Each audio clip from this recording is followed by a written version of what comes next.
We'll start with Elia. The question you see on the screen, how can we find true happiness? Does that show up on your screen? Yeah, okay, you can unmute yourself. Yeah, unmute yourselves, whoever.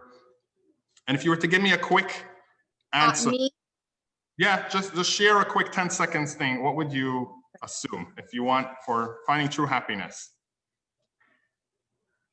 I think to find true happiness, you need to understand or be know who you are and know what you want in life and be happy with whatever you have. Even if you want something else, you just have to find happiness wherever with whatever you have. Okay, that's good. Next question for Layla. Why learn philosophy? A 5-second answer. You're learning wisdom and how to think and see the universe. Okay, that's good. Gabe, do we really have free choice? I think that we do to some degree, but it's also there's things that are predetermined based on the circumstances that we live in. I think it's a mix of both. Right. Okay. Very good. Good point. Next, for Charlotte, what's the purpose of life? If you were to give a quick answer. I think for every person it's different. Yeah, but just to be happy, probably. Do things you love. Okay. No, these are all valid points. And for Sheila, why do bad things happen to good people? 5-second answer. Oh, you're on mute. 1 second. You have to click unmute.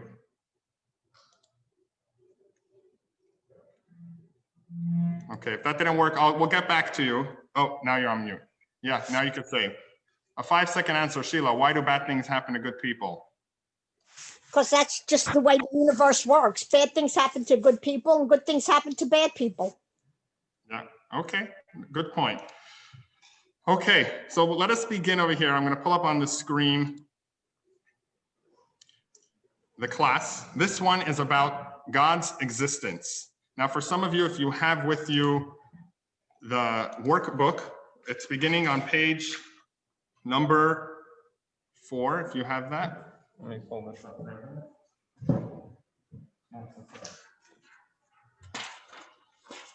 Okay, so if you have the workbook in front of you, or if you have it online, it's page number 4. And okay, let's start with, we have here, Noah, if you can begin with just reading the first paragraph on page number 4, overview. Read out loud so others can read, and if you want to follow along as well. For thousands of years, the Jewish people have been believers in an all-knowing, all-powerful God who created the universe and renews it every day. But our Jewish faith is not a blind one. God may be infinitely beyond us, but his hand in this world can be seen. The Torah encourages us to comprehend God's existence. And through Torah, philosophy, even math and science, God's existence can be proven beyond the shadow of a reasonable doubt. Great job. So to summarize, in Judaism, one of the fundamental beliefs is believing in God. And believe it or not, it's not just to believe in God. The Torah tells us to understand God, which means we are supposed to acknowledge, learn, and study as much as possible where we can appreciate God and for his existence. Now the question comes, as you see on the screen, if we believe in God, you would obviously ask, well, where is God? Not only where is God, but is there proof of God's existence? If I were to ask you, can you think of, if you do believe in God, can you give me a proof that God exists in 5 seconds? So Evan, can you think of an answer? Is there proof that God exists, or is it just something we believe? I think it's something we believe. We don't always need proof. And that's, I guess, we're not always supposed to be all-knowing. Right, okay, that's a good point. So Evan says that it's something that we just believe. It's not something that we need proof for. But the Torah tells us that we should understand God and believe it beyond a reasonable doubt. And the question is, how can you believe something if you didn't see it?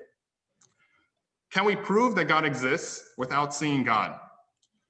What is considered valid evidence that God exists if we don't have something that we can see? Can we still say that this is evidence? Do we need to perceive something with our 5 senses in order to believe that it exists? So let's begin with part number 1.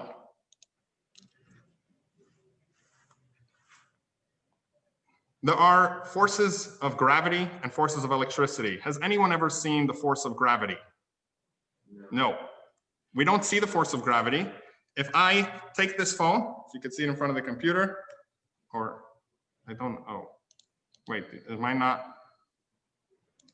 I'm sorry. I didn't realize that the video was off. Can you see me now?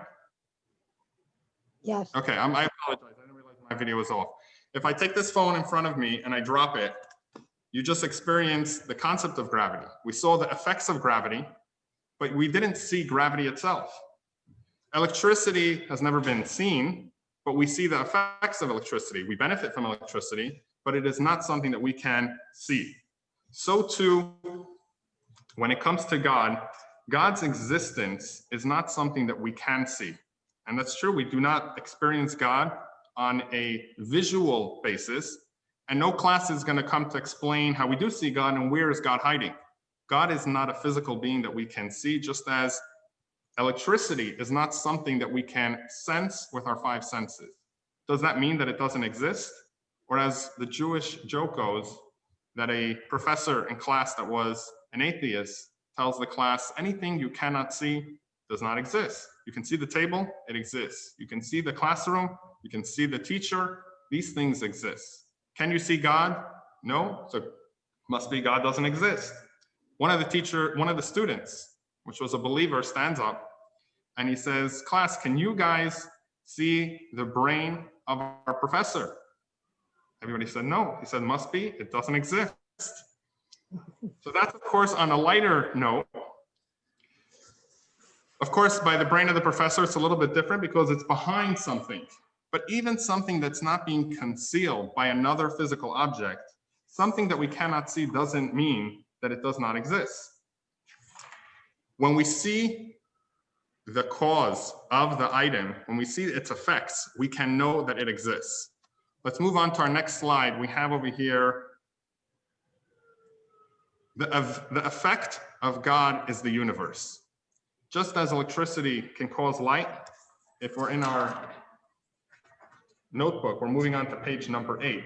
The effects of God is the universe. When you see this beautiful picture, which you have it in your workbook on page number 8, and you also have it on our screen, we cannot see God with our eyes, but we can behold his magnificent effect.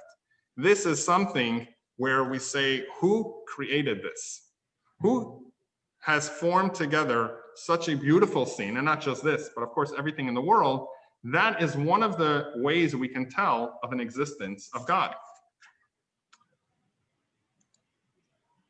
Let me pull up over here. This is a real interesting video, and Noah and Evan, if you guys want to see it as well, maybe just come a little closer.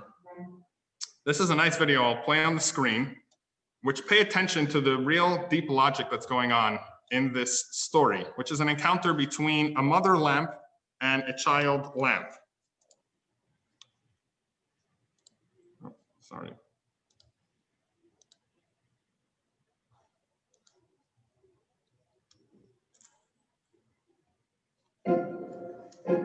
Mommy, can I share something?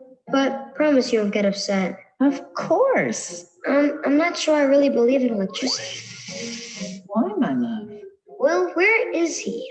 Electricity is the source and the life of our lives.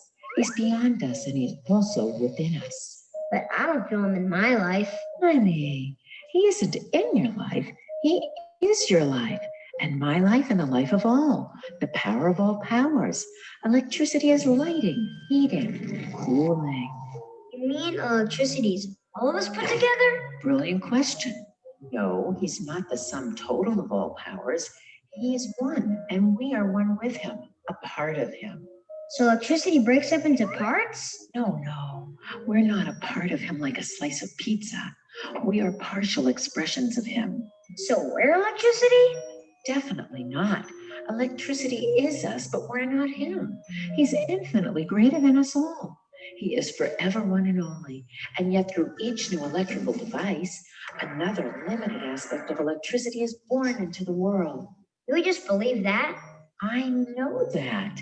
It's self-evident. Honey, as you get to know yourself, it becomes ever more obvious that you are part of a greater self. But religion is such a turn-on. Look at Freddie. He's an atheist, and he's so cool. Freddie's a fridge.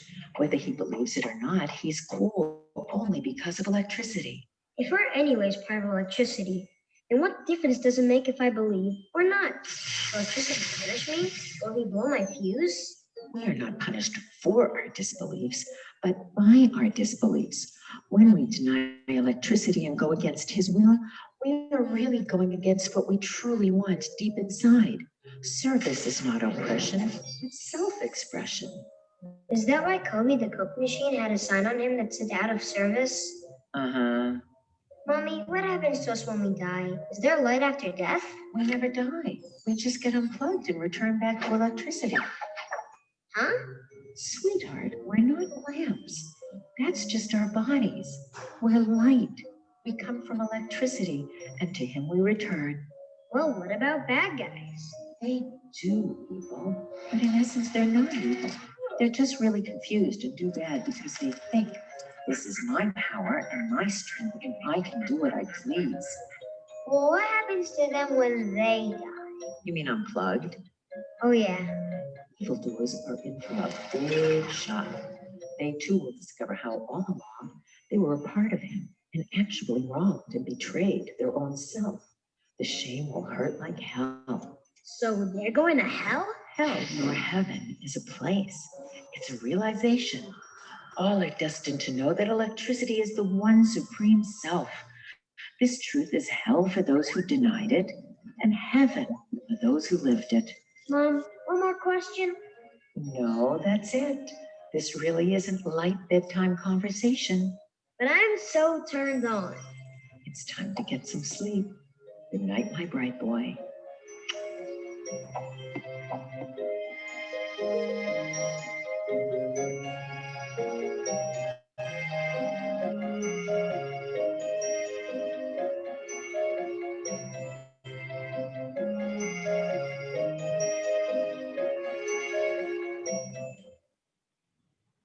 Okay, beautiful. So question, Layla, what would you take away from this video? Well, I would take away that I like how she said, like, you can't, how the mom said, you can't see it in your life, but it is your life, God. And yeah, it was a good video. I've never thought about it like that. Yeah. And sorry, next to Charlotte, I guess it's your sister. What was the name again? Catherine. Eva? Catherine. Catherine. So can you give something that you took away from this video? Like it was a cool analogy between like light and like God, I guess. Yeah, yep, exactly. So it's the analogy of we don't see what's actually giving us life, just like electricity is, of course, powering the lamp. We don't see it, but without it, the lamp doesn't function. And whereby God, it's even a step further. The lamp exists without electricity, it just doesn't function. By human beings, it's not that we exist without God, but we don't function, but we wouldn't exist without God. Imagine electricity is not just giving life to the lamp, but it's actually making the lamp exist. So it really takes it a step further by God. But I think the analogy really brings out the point where we are a part of God, meaning we're an expression of him, but we are not him. A lamp is not electricity. A human being cannot say, I am God. Of course, we are a creation of God, but God flows through us, and everything that we can do is only because of God. So we are bringing out this idea of God by our physical existence and by the world existing. We're going to read inside the book on page number 9. And Elia, I think you have a book with you. If you can read a page number 9, let me actually pull it up. Does anybody not have a book with them? Besides me? Okay, so let me pull it up here on the computer as well. Give me one moment here. So some people can read it on the same time. Give me a second. You can follow.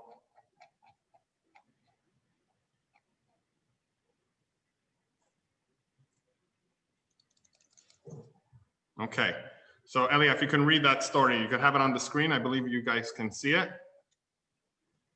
And the top line, the bold, is just the source, but you can start with a heretic. A heretic is someone that doesn't believe in God. So Elia, yeah. Okay, because I'm like connected to my phone, so I don't know which one to talk to. Okay. A heretic once came and asked Rabbi Akiva, "This world, who created it?" He answered, "The Holy One, blessed be He." Said the heretic, "Show me clear proof." Said Rabbi Akiva, "Come back tomorrow." The next day, the sage asked, "What are you wearing?" "A garment," was the answer. "Who made it?" asked Rabbi Akiva. "The tailor," was the reply. "I do not believe you. Show me clear proof." The man protested, "But what shall I show you? Do you not know what that the tailor made it?" Answered the sage, "And what of you? Do you not know the Holy One, blessed He created the world?" The heretic left without reply. "But what is the proof?" asked his disciples. Said the rabbi, "Just as a house indicates a builder, a garment a tailor, and a door a carpenter, so too does this world tell the Holy One, blessed be He, created it." Very good. So this is a fundamental belief that everything has a reason why it was here. Even scientists, when we try to explain the creation without God, it always says that because of something, the next thing came about. Because of X came Y, because of Y came Z. So you're just helping moving it back a step earlier, but you still are stuck at the first point. What created the first item that caused the second? Who created the first item? And that we must say that it was an existence that doesn't need to be created. It is something that it's a creator that by definition was, is, and always will be. So we don't ask who created God, but on everything else, we said if it wasn't God that started it all, how did it come into creation? No garment can come by itself. If you saw a painting and I told you, this painting, no one drew it. It's a beautiful painting, but just someone by mistake shook the table, a few bottles of paint spilled, and this beautiful painting came about. It would be ludicrous and people wouldn't believe it. If it was a very basic painting, maybe, but if it was a painting with detail, you would never say that it's possible that a few paint spilling would create a painting with details. This world has so many details to it that show us there must have been a great mind, a great being that created it. And if we go and continue over here on page number 10, you can follow along. We have here, we won't read it inside, but you can read it by yourselves. We have Morris Klein, which is he writes an article from the mathematics perspective, and we have from Albert Einstein. These are, These are 2 points that are brought out where even if we look from a mathematics level or from a science level, we would say it actually, this is someone, a scientist once said it, it's more logical to say that a God created the world than to say it all happened by itself. Because for the complexity that we have in the world to be created by itself is harder than if I spun a die 1,000 times, and for 1,000 times it always landed on 6, and of course it wasn't a rigged die. The chances for that to happen is more likely than for the world, which is so complex, and the details that it has to happen on its own. So, of course, explanation is called for in how the world exists. Let's move on to page 11 over here, and we'll ask Gabe, if you could read for us just the first paragraph over here on page 11, stars. Sure. Stars, like the sun, produce energy by fusing 2 hydrogen atoms into a single helium atom. During that reaction, 0.007% of the mass of a hydrogen atoms is converted into energy. But if that percentage were, say, 0.006 or 0.008, the universe would be far more hostile to life. The lower number would result in a universe filled only with hydrogen. The higher number would leave a universe with no hydrogen at all, and therefore no water and no stars like the sun. Yeah, so can imagine what are the chances for something happening by itself where you get it exactly the right number in order for the world to be in existence. And we have here similar examples where you could read 2, 3, and 4 of other aspects of creation where the detail that we find about it must be that there was a great mind that was creating it. So on the conclusion, page 11, and we'll ask Noah if you could read it for us out loud, if any of the cosmic. Page 11, yeah, where it's bold halfway down the page. If any of the cosmic traits were just slightly altered, life as we know it would be impossible. Only a power much greater than we can comprehend could have arranged the universe so precisely. Okay. I'll pull up over here this video. It's a short clip, just bringing out a point. I'll ask after what you took away from this video. If you guys want to just join us, sorry for a moment. No one, Evan. Short clip. This is a New York City subway, in theory, type of occurrence.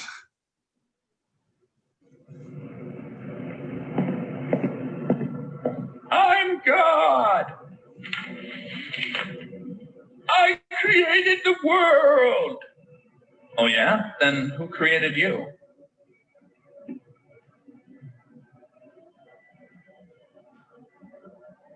I'm the king of the moon.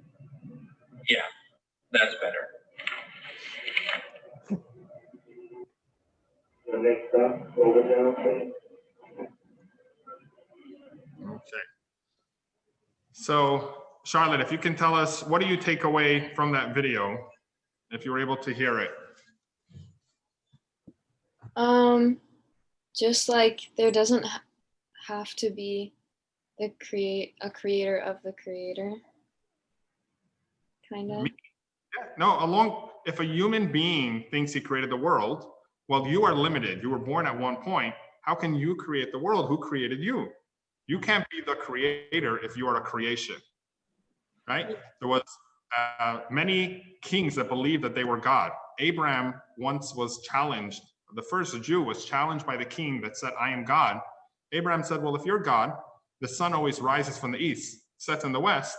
How about for one day, have the sun rise from the west and set in the east, and then I'll believe that you are God. As human beings, which are limited, we come from something, and so too everything in the world. Today, we have never yet created something out of nothing. We take wood and form it into a table. We can take metal and make it into an iPhone. We can take any type of product and turn it into something great, like an airplane, but we never yet can create something out of nothing because we're creations, we're not creators. A creator creates something out of nothing, which means God doesn't need materials to use. As they say the joke, a guy comes to God and says, you know, I can do the same thing that you did. You created man from the earth, I'll do the same. So God said, okay, let's start with the competition. So the guy starts taking earth and forming a human. Well, God says, 1 second, bring your own earth. You can't use God's earth and then start saying we can do the same as him. So the conclusion, we have this on our screen, about the creator of the universe can be made based on what conclusion can be made based on the above activity? The fact that it's so detailed tells us that if nothing else in the world can come about by itself, why would the existence of the world be able to come about by itself? That's point number one. Let's continue on to another point about the miracle, another proof of God's existence, which is the miracle of the existence of the Jews, the Jewish survival. You have it on page number 12. The first proof, which we mentioned, is really looking at things that we see and saying, what is the source of it? If you can see this t-shirt, let me see if you can see it clearly on the computer. We have over here, you have it also in your books. If it's not clear enough on the computer, we have what other nation can wear such a t-shirt? You have ancient Egypt and all the other kings that tried to destroy the Jewish people. If you ask yourself, where are they now? The only place they are is in Wikipedia. The Egyptian Empire, the Babylonian, the Crusaders, Spanish Inquisition. Of course, there are people that live in those countries, but they are not the same culture, the same idea, the same philosophy as the Greeks that lived in the times of the great philosophers. Today, Italy is more into pasta than it is into the ideas that was in 2,000 years ago. But the Jewish people today are as existing as they were 3,000 years ago, with the same traditions, the same beliefs, the same books, the same texts. We are still around. Now, what are the chances that the smallest nation in the world, not only they're the smallest nation, but they're also the one that was the most persecuted? Well, I guess one of the smallest nations, but definitely the most persecuted. That they should exist while all their great enemies that were way more powerful than them came and went. What are the chances that they should survive? If I were to tell you that I made a raffle where your name and other people's names were in the raffle multiple times, and my name was there only once, and I tell you beforehand, I guarantee you my name will be picked out of the raffle. Either you'll tell me this thing is rigged, or you'll tell me there's no way you can know. If I pull it out and again, instead of every other person comes out my name, you for sure will say there's something wrong. You're cheating. The fact that so many nations that were greater, had more numbers than the Jews, came and went, and the Jews survived, is a testament that there's someone rigging the system for our benefit. Now, how much cooler would it be if it was predictable beforehand? Imagine we able to find a text where it says, I guarantee you that in 3,000 years from now, the Jewish people will be a small nation. They will never grow to be a large nation, but they will always exist. Let's take a look at, on page 13 in the book. I'll pull this up over here on the screen. I want to show you over here fascinating predictions, which we have this in the Torah. We'll start with Sheila, if you'd like to read source 4, where it's from Deuteronomy chapter 4, verse 27. And God will spread you out among the nations, and you will remain small in number among the nations to whom he will bring you. 3,300 years ago, God writes that he will spread us out amongst the nations, and we will be small. Today and throughout history, Jewish people have been in every country, and they've always been small. Nations that grew after us, Christianity, Islam, are way larger than us. For some reason, the Jewish people always stayed small. Let's move on to source number 5. And Catherine, if you'd like to read Deuteronomy 4:31. For the Lord that your God is a meaningful God.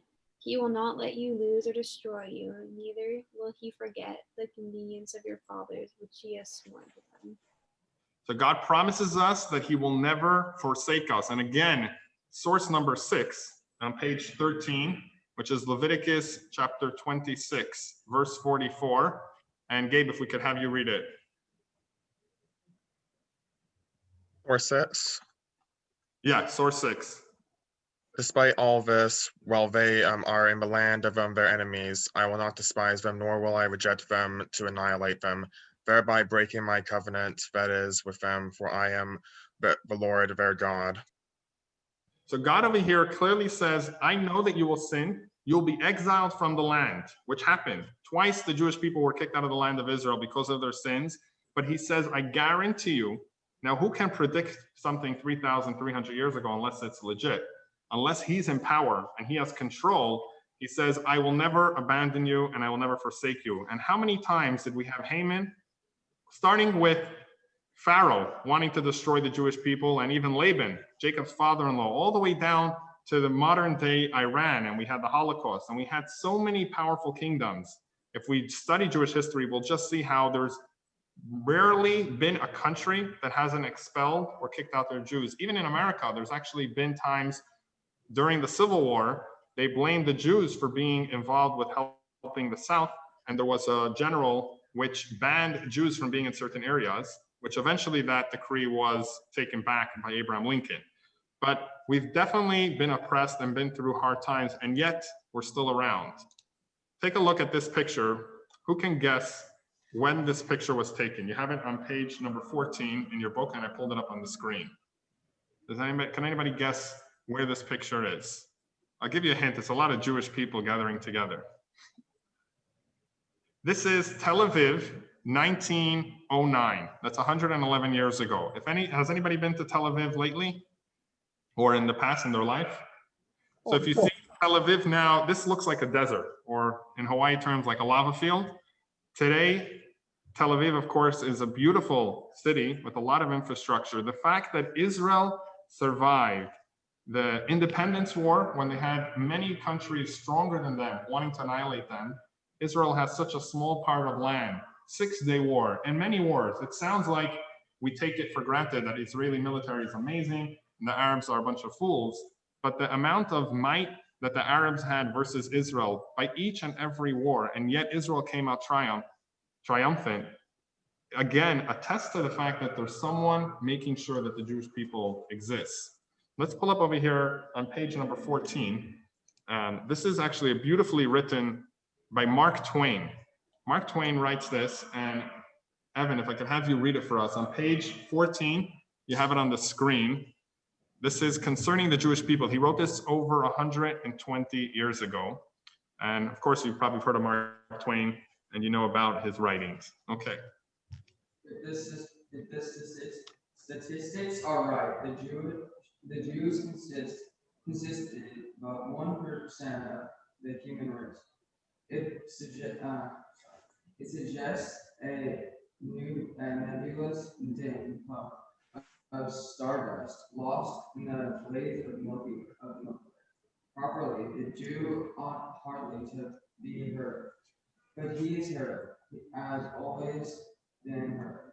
He is as prominent on the planet as any other people, and his commercial importance is extravagantly out of proportion to the smallness of his bulk.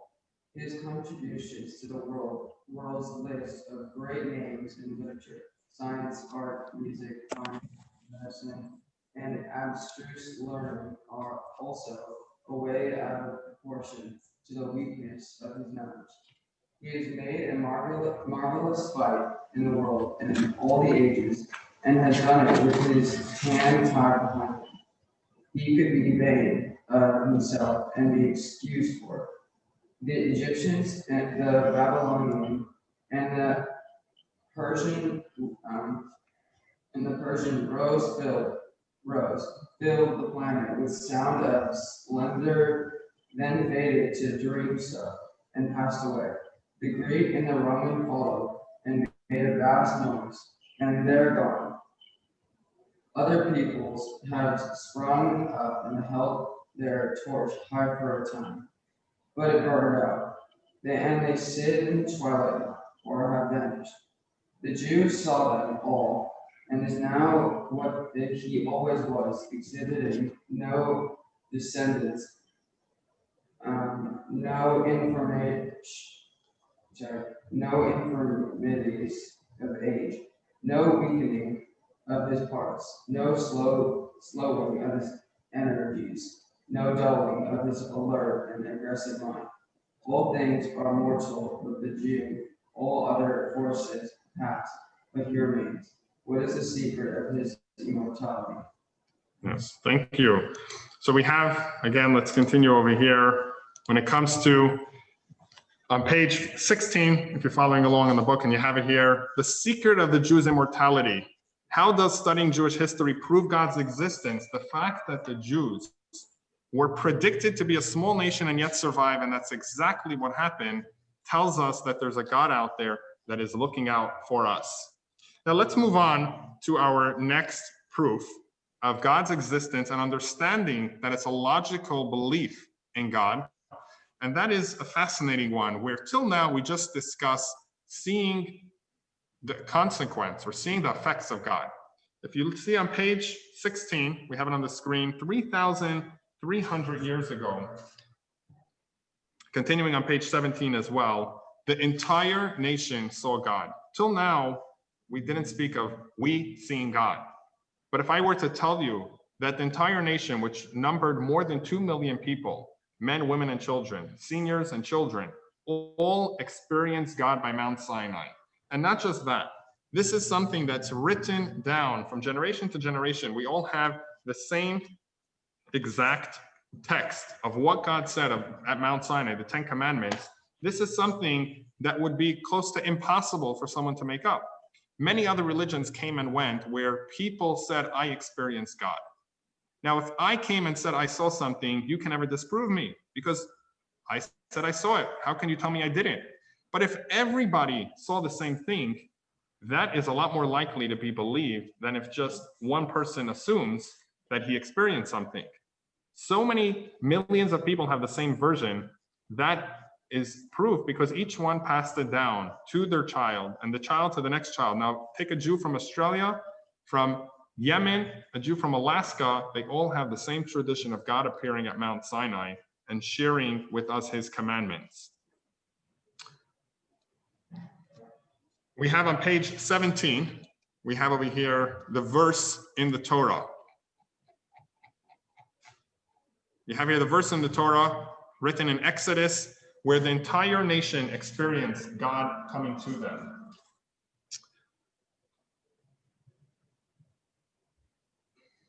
Continuing to our next point.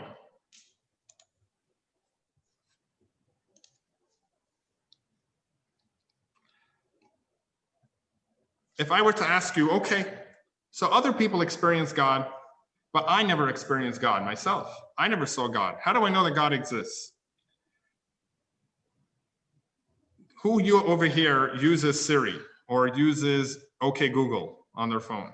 Okay, Noah, Evan, you guys use a little bit of your phone? Elia? When you use your phone and you ask a question, it gives you an answer. Is it thinking for an answer by itself or is it pre-programmed to, it's pre-programmed, right? Yeah. If I were to ask you, are you as a human being pre-programmed or are you a human being that has a mind that can think and make choices? Right? So everybody would say, well, I'm not pre-programmed. Now, if I ask you, prove to me that you are not pre-programmed, how can you prove it to me? Whatever you'll tell me is still, I can say, well, maybe even that is pre-programmed. What? That you'll tell me, no, I'm not pre-programmed. I can answer questions based on what you asked differently. Well, maybe all that is part of the pre-programming. How would you prove that you are not a robot or you are not a machine that is set up to operate a certain way? And maybe you think you have free will, but you really don't. That is something where you'll say, okay, I don't have proof for it, but I just know that I'm not pre-programmed. It's something I experienced myself. I have that feeling. You don't need to tell me I need to show proof. I know it because it's me. I know it because it's myself. And there's no doubt in my mind that I'm not pre-programmed. Our faith in God cannot just be based on what we mentioned before, which is logic. As great as logic is very limited because logic is only as strong as the argument. And if I come with a better argument, then your logic changes. How many times have we changed our own opinions in life? If we look at this video for a moment here. Oh, sorry, let's go back a moment here. Here it comes, just see this video for a second. Any idea how science progresses? We try to disprove what we already know, and if we are able to do it, we learn the new truth. And if we can't, we learn that we already knew the truth. So basically, science leaves room for mistakes. How else do you expect new learning? We grew up listening to certain theories that were believed to be true, but over the years, we have learned how wrong our assumptions were. If we look at it like an advancement instead of a subject for mockery, we have a great deal of data to reflect upon and learn from it. So are you ready to go back in time to laugh at our inaccuracies and celebrate the spirit of science? Number 10, goldfish have a memory span of 3 seconds. It's been years since goldfish keepers were hearing that this little fish has a memory span of not more than 3 seconds. This fact has been proven wrong after scientists conducted a few experiments to train the goldies and see how much they remembered. Number 8, lightning doesn't strike the same place twice. We have all heard this from our ancestors and grew up believing in it, right?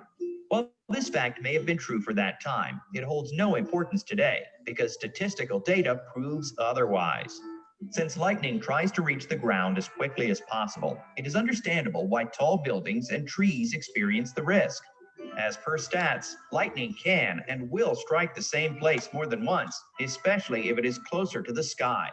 You aren't safe in your high-rise apartment, even if it has already been struck once by lightning. The risk has just increased. Okay, So this is a video. Well, instead of me saying what it's bringing out, let me ask Layla, what do you take from this video? I think we can see that like our ideas and things have clearly changed over time, and that's okay. Right. When something's just based on logic or it's just based on research, then it can always be disproven. Science, by definition, is a development where we're trying to understand the best we can.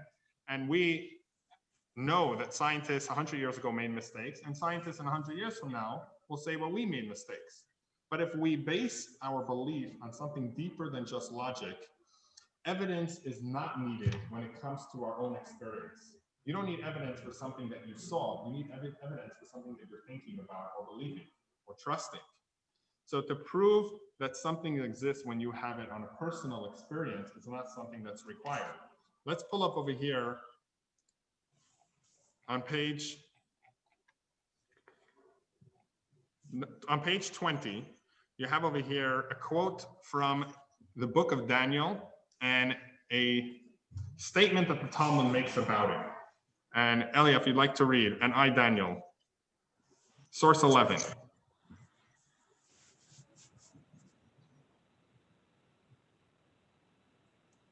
Oh, we don't hear you. You're on mute. I think you're on mute, Elia. Can you hear me now? Yeah, now it's good. Okay. And I, Daniel, alone saw the vision, for the men that were with me did not see the vision, but a great quaking fell upon them, and they fled to hide themselves. But if they did not see, why were they frightened? Although they themselves did not see, their soul root saw. So this is a quote from a book of Daniel where he says, I saw a vision of angels, but they didn't see. And the Talmud asks, well, why does Daniel say that they were scared if they didn't see anything? And it says, because their soul saw. And like we have in the quote just above it, that God knows that naturally Jews are believers. We have in history many times of Jews that were totally unreligious, not involved in Judaism. And when it came the last moment of their lives, when it came to give away life or death, and they were told to denounce their Judaism, they said that even though I was not practicing, I was born a Jew and I will die a Jew. We had it with Daniel Pearl, which was a writer that was captured by terrorists in the Middle East, and they eventually killed him. His last words were, my father was a Jew, my mother was a Jew, and I will die as a Jew. It's not just a logical idea that Jews believe in God because it makes sense. It's a part of who we are, like we said when it comes to electricity. Whether we know it or not, it's something that we experience within ourselves because it is a part of ourselves. We have over here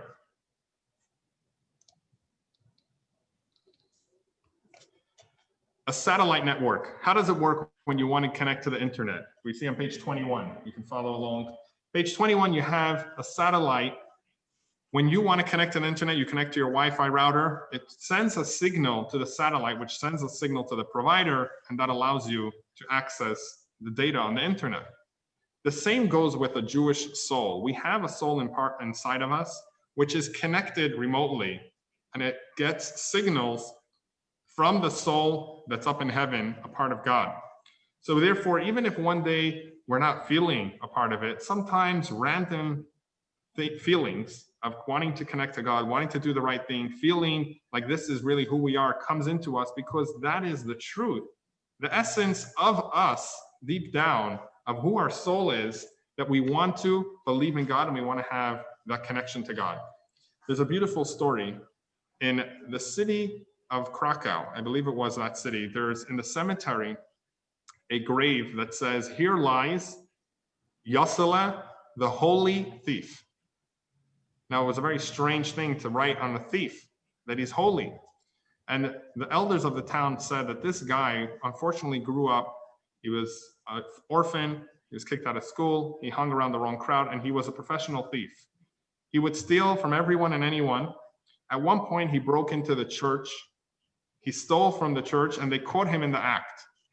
The priest told him that you will be put to death for stealing from the church, but You have one way to get out, one exit pass, and that is if you denounce your Judaism and accept the Christian belief, we will allow you to be forgiven and we will not kill you for stealing.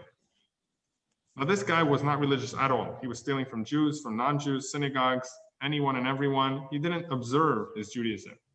When he was given that option, he said to the priest, he said, I'm sorry, but I was born a Jew and I will die a Jew.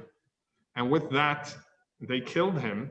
And because of his sanctification of God's name, where he was showed that my essence is connected to God, and even if externally, my body, my lamp on the outside is not exactly practicing the way it should be, deep down, who I am is a Jew, and I can never abandon that aspect of myself. We'll read over here. Let me pull up. Oh, sorry. And who do we have? Charlotte, are you with us? Can you read on page source 12? Yeah. Sorry. Page Jews 20. believe in God with pure faith and do not need any proof. There are two ways to explain why this is so. The first is that their mazal, the soul that is above, sees godliness, that this brings faith to the soul within the body. The second reason is that faith comes from the very core of the soul, which is even higher than the mazal that sees godliness. The core of the soul is deeply essentially connected to godliness. It does not need anything to tell it that God exists. It doesn't even need to see. Right? We don't need anyone to tell us that we exist. We know that we exist by the fact that we exist. So going over here, before we get to our key points, we'll get to that in a moment. For thousands of years, Jews have finished their lives and started their lives with the prayer of Shema Yisrael, Adonai Eloheinu, Adonai Echad, which means understand, listen, that the God that is ours is one. We started off and finished our lives, and throughout our lives, it's a commandment to say twice a day, in the morning and the evening, to acknowledge the existence of one God.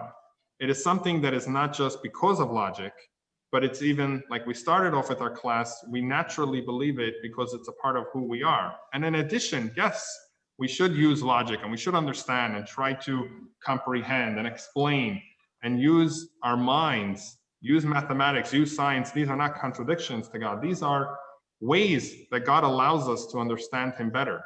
God created the idea of a mind which can comprehend science, comprehend math, comprehend everything that we use our mind for. These are tools how to connect to God, not just from a soul level, but with our minds, with our feelings, with our emotions as well. So let's go back to key points, and we'll have different people read one line at a time. Let's start with Noah. If you can read the key points, you have it on page 22, and you have it also on the screen. Point number 1. The complexity and perfection of the universe indicate an intelligent designer behind it.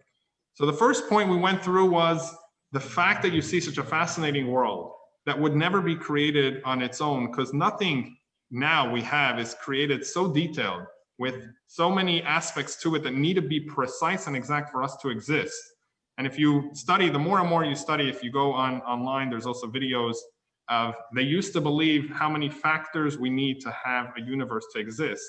The amount of factors we need now in order to have the right amount of oxygen, the right amount of water, the right amount of gravity, the chances of it happening on its own are so slim that it's shocking that this world even exists. So that itself tells us that there must be a designer behind it. Every garment has a tailor. Point number 2, Evan. Jewish survival and success, despite the odds, point to the existence of God. Like we said, the fact that the Jewish people were predicted to be small in numbers and yet always exist. And that's what happens. And not just that. If you look, like we were reading from Mark Twain, he didn't mention the Nobel Prize. It wasn't around, I believe, in his days. But the fact that the Jewish people are so overrepresented when it comes to Nobel Prize winners versus everybody else means that the Jewish people have a mission. Like the prophet tells us, to be a light upon the nations. We were here to exist, and God is allowing us and making sure that we always will be around regardless of any oppression or any enemy that tries to destroy us. And Gabe, if you could read point number 3, our third proof of God. Revelation at Mount Sinai, about 2 million witnesses is proof of God. No other religion claims that everybody in the religion saw God simultaneously together and wrote down the same version of the text.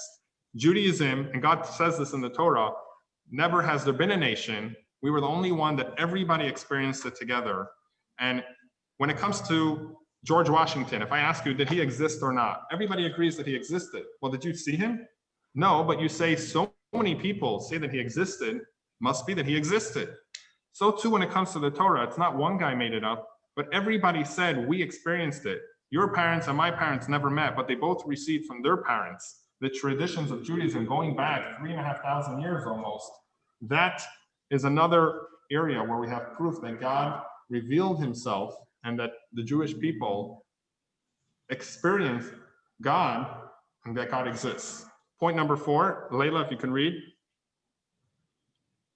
Logic is blind. Evidence is needed to prove that which we don't already know.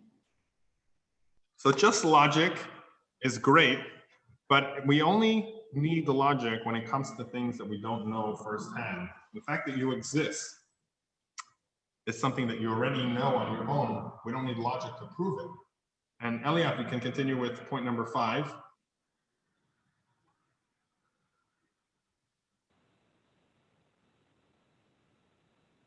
Can you hear me now? Yep, perfect. Okay. When we experience something, we know that it is real. That one? Yep. So when we experienced it, when it's something a part of our soul, a part of ourselves, meaning our connection to God is not something that is separate from us, but it's because our soul, our energy, our electricity in our life is an expression of godliness. And Charlotte, if you can read point number 6. Faith isn't solely based on logic, as logic can be swayed back and Fourth. Yep. Because Like it's of the goldfish and lightning, and that was just 2. That video has 10 examples, but we're just showing 2 of them. Every scientific idea is up to being disputed, as Albert Einstein himself says. These are all facts until proven otherwise. So logic cannot be the base of how we run our lives, and we see the tragedy when it just based on logic. Nazi Germany were the most brilliant minds of their time. And they logically came to the conclusion that gypsies, blacks, and Jews were not worthy of being alive, and it was okay to kill them. So logic is a very dangerous path to exclusively follow it. We appreciate it, we use it, and we do great things with it. But many dictators, whether it's Stalin killing anyone that disagreed with him on his agenda of bringing communism to the world and to his country, killed somewhere in between 25 to 50 million people, all with thinking that it was completely fine. And Catherine, if you'd like to read Experiencing. Are we unmuted? Yes, Catherine. Sorry, just making sure. We could hear you. Key points. No, just that one. Experiencing the faith in God means identifying your worth, our godly core. Yeah. So it's identifying with, like we said, that soul has 2 aspects. Number 1, we get signals from above. And number 2, it's really of who we are in our essence. So we'll ask 2 people. Sheila, if you can give us something that you didn't know before this class, that now this class has changed. An area, something short. Give us a few seconds of one thing that you learned regarding God in this class. Well, I never thought about it, like with the lights, like even when you're not there, like even when you're gone, you're still there. Yeah, like that's true. When they said, like when you're not there, but you're still there, Yeah. Right. Yeah, we'll discuss that later on. One of the other ones is about life after death. Right. Where does electricity go after the appliance is plugged out?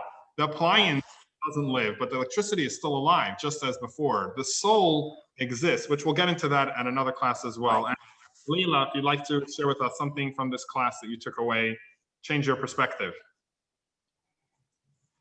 Yeah, I think that I never thought about evidence needing to is something exclusively for things we don't necessarily experience. But since we do experience the works of God, it's not something we really need the evidence for. Yeah, okay, beautiful. So thank you. We are done with this class. We'll see you all again next week, Sunday, 12 p.m. If you have any questions, feel free to email me, call me, if you want to discuss anything from this in depth.